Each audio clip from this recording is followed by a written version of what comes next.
Welcome to Mahalakshmi vlog channel. வாங்க அப்படியே எல்லோரும் நல்லா இருக்கீங்களா? வாங்க அப்படியே மீன் குழம்பு பார்க்கலாம். என்னோட ஸ்டைலில் ஈஸி மீன் குழம்பு சரிங்களா. ஒரு நல்ல வடச்சட்டி எடுத்துக்கோங்க. அதில் எண்ணெய் ஊற்றிக்கோங்க சரிங்களா. ஒரு 2 ஸ்பூனு 3 ஸ்பூன் கூட ஊற்றிக்கோங்க. அப்புறம் கடுகு வெந்தயம் போட்டுக்கோங்க. கடுகு வெந்தயம் நல்லா பொரிஞ்சு படன்னு வெடிச்சு வரட்டும். அப்புறம் ஒரு 2 பூண்டை நல்லா நெய்யின்னு நச்சு உள்ளே சேர்த்துக்கோங்க சரிங்களா. அப்புறம் கருவேப்பிலை சேர்த்துக்கோங்க. நல்லா ஈஸியான மெத்தடில் நம்ம ஒரு 1/4 மணி நேரத்தில் வைக்கக்கூடிய மீன் குழம்பு சரிங்களா. மீன் வாங்கிட்டு வந்தாங்கன்னா நம்ம ஒரு 10 நிமிஷத்தில் இந்த குழம்பு வச்சிடலாம் சரிங்களா. அப்புறம் நல்லா சேர்த்துட்டு அப்புறம் வரமிளகா 2 சேர்த்துக்கோங்க, நல்லாயிருக்கும் சரிங்களா. வரமிளகா சேர்த்துட்டு அடுப்பை ஆன் பண்ணிக்கோங்க. இல்லைப்பா, இது கேஸ் காலியாகிடுச்சுப்பா. இது திரும்பி 2வது எடுத்த வீடியோ, அதனால தான் திருப்பி அடுப்பு ஆன் பண்ணுறேன் சரிங்களா. அப்புறம் ஒரு கை வெங்காயத்தை போட்டுக்கோங்க. வெங்காயத்தை போட்டு அப்புறம் தக்காளியும் போட்டுக்கோங்க. ஒரு தக்காளி போட்டால் போதும், இல்லைன்னா ரொம்ப புளிக்கும். அப்புறம் உப்பு போட்டு நல்லா வதக்கிட்டு மஞ்சள் தூள் போட்டுக்கோங்க. நீங்கள் ஒரு நாள் இந்த மாதிரி என்னோட ஈஸியான ஸ்டைல் மீன் குழம்பு வச்சு பாருங்கள். சூப்பராக இருக்கும், சிம்பிளாக இருக்கும், ஆனால் டேஸ்ட்டு நல்லாயிருக்கும், நிஜமாகவே நல்லாயிருக்கும் சரிங்களா. ஒரு நாள் ட்ரை பண்ணி பாருங்கள். நல்லா வெங்காயம் தக்காளி வணங்கின உடனே அரைச்சி வச்சுருக்கிறது தேங்காய், ஒரு சின்ன தக்காளி, சின்ன வெங்காயம் 3ஐயும் சேர்த்து அரைச்சி வச்சுருக்கேன் சரிங்களா.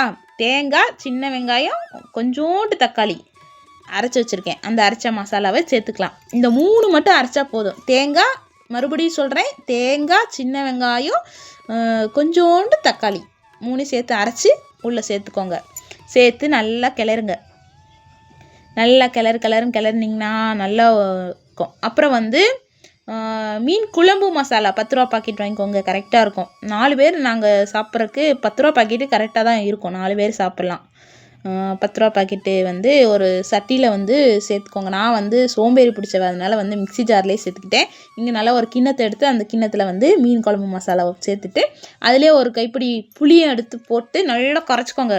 கரை நல்லா நசுக்கி கரைச்சிங்கன்னா சூப்பரான புளி கரைசல் ரெடி ஆயிரும். மசாலா புளி கரைசலை அப்படியே அந்த குழம்போட சேர்த்துக்கோங்க. சேர்த்துட்டு நல்லா நான் புளியை நான் கரைச்சி விட்டுக்கிறேன். புளியை கரைக்க எனக்கு ரொம்ப பிடிக்குமா. யார் மேலே அது கோவமாக இருந்துச்சுன்னா புளியை கையில் வச்சு நல்லா நசுக்கி போட்டுருவேன். யார் மேலே கோவம் இருந்துச்சுன்னா புளியை கரைக்கிறப்போ அந்த கோவத்தை நினச்சிட்டு புளியை நசுக்கணும்னு வச்சுக்கோங்களேன், எல்லா சாரும் நல்லா வந்துடும். அப்புறம் உப்புலாம் போட்டாச்சுல, கலந்துட்டு அந்த புளிசாரை கலந்துட்டு நல்லா வலது கையில் ஊற்றி டேஸ்ட்டு பாருங்கள் சரிங்களா.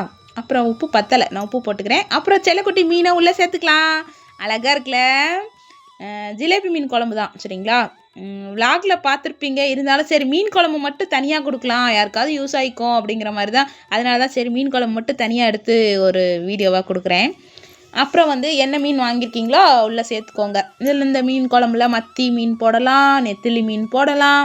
என்ன மீன் நீங்கள் குழம்புக்கு வாங்கியிருக்கீங்களோ அந்த மீனை சேர்த்துக்கோங்க இந்த குழம்புல. நான் இப்போ உள்ளே போட்டிருக்கிறது ஜிலேபியும் நெய் மீனும் சேர்த்துருக்கேன் சரிங்களா. நாங்கள் இந்த 2 மீன் தான் வாங்கியிருந்தோம், அதனால் ஜிலேபியும் நெய் மீனும் சேர்த்தாச்சு. சேர்த்துட்டு நல்லா ஒரு கொதி நல்லா வரட்டும். ஆல்ரெடி புளிக்குழம்பு கொதிச்சதுக்கப்புறம் தான் நான் மீனை சேர்த்துருக்கேன் சரிங்களா. கொஞ்சம் மூடி வச்சிடலாம். மூடி வச்சா கொஞ்சம் மீன் கொஞ்சம் நல்லா வெந்துடும் சரிங்களா. கலக்கிடாதீங்க, கலக்குனீங்கன்னா முள் குழம்பாயிரும். அதனால் கலக்காமல் அழகாக மூடியை போட்டு மூடி வச்சுருங்க. மூடி வச்சோன்னா நல்லா கொதி வந்துருச்சு. மீன் குழம்பு ரெடி. சுட சாதத்தில் அப்படியே இந்த மீன் குழம்பு, சிம்பிளான மீன் குழம்பு ஊற்றி சாப்பிடும் போது ஆஹா அப்படி இருக்கும். மீன் குழம்பு யாருக்காவது பிடிக்காமல் இருக்குமாப்பா? பாருங்கள், மீனை அப்படியே எடுத்து அப்படியே சுட சாதத்தில் குழம்புல ஊற்ற போகிறேன். பாருங்கள், சூடாக சாப்பாடு, மீன் குழம்பை ஊற்றி அப்படியே குழம்பு மீன் எனக்கு ரொம்ப பிடிக்கும்ப்பா. அதுவும் இந்த ஜிலேபி மீனை குழம்புல போட்டு அதை சாதத்தில் வச்சு பரட்டி சாப்பிடும் போது செம்ம டேஸ்ட்டாக இருக்கும். அப்புறம் அப்படியே சாதத்தை எடுத்து மீன் குழம்பை புரட்டி மீன் வறுவலும் செஞ்சு வச்சுருக்கேன். மீன் வறுவலையும் எடுத்து, முள் இருக்கும் பார்த்து தான் எடுக்கணும், எடுத்து கையில் நல்லா நசுக்கி தான் மீனெல்லாம் சாப்பிடணும். அப்புறம் அப்படியே வச்சு சாப்பிட்டா மீன் குழம்பு, ஈஸி மீன் குழம்பு ரெடி. சூப்பராக இருக்குது. எல்லோரும் சாப்பிட்டீங்களா? எல்லோரும் ஒரு நாள் உங்களுக்கு பிடிச்சா இந்த மாதிரி ஒரு நாள் ட்ரை பண்ணி பாருங்கள். ஈஸியான மெத்தடு தான், சரிங்களா? நம்ம என்னென்ன அரைச்சோன்னா இப்போயும் நான் என்னென்ன அரைச்சோன்னு சொல்லிட்டு மட்டும் சொல்லிடுறேன். சின்ன வெங்காயம் 1/2 கிலோ, இத்தினோண்டு ஒரு 1/2 தக்காளி, தேங்காய், சரிங்களா? அது 3 மட்டும் நல்லா மிக்ஸி ஜாரில் அரைச்சி ஊற்றுங்க குழம்புக்கு. செம்ம டேஸ்ட்டாக இருக்கும். நான் வந்து அப்படியே சாப்பிட்றேன், சரிங்களா? நீங்கள் எல்லாம் சாப்பிட்டீங்களா? உங்கள் வீட்டிலலாம் ஞாயிற்றுக்கிழமை என்ன குழம்புன்னு சொல்லுங்கள் கமெண்ட்டில்.